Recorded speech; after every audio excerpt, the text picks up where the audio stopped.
বন্ধুদের কাছে আমার একটা ধাঁধা থাকলো। ধাঁধাটা এইটা হলো যে 100 টাকার ভেতর, ঠিক আছে, 95 টাকা বাদ গেলে কত টাকা থাকে? হ্যাঁ, আর এই ধাঁধার যে সঠিক উত্তর দেবে, হ্যাঁ, কমেন্টে, তার জন্যে আমার একটা প্রাইজ আছে। মানে তুমি একটা নিজে থেকে উপহার দেবে।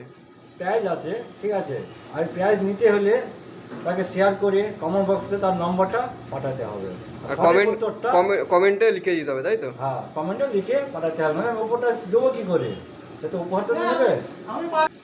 ঠিক আছে, তো সৌরভদার উত্তরটা যে বন্ধুরা জানবে, তো আজকের উত্তরটা যে যারা জানো তারা যদি কমেন্টে লিখে দাও, সৌরভদার তরফ থেকে একটা গিফট রয়েছে এবং কমেন্টের নাম্বারটা দিয়ে দেবে যাতে আমরা যোগাযোগ করতে পারি। সঠিক উত্তর যারা দিতে পারবে তাদের জন্য উপহার রয়েছে, তাই তো সৌরভদা? উপহার রয়েছে। আর KY লিখে, সুরজিৎ লিখে স্ক্যান করে দেবো দর্শক বন্ধুদের কাছে। আচ্ছা, আর সাবস্ক্রাইবটা কিন্তু অবশ্যই করে দেবেন। সাবস্ক্রাইব অবশ্যই করে দেবে, বেশি বেশি করে শেয়ার করে দেবে। চলো।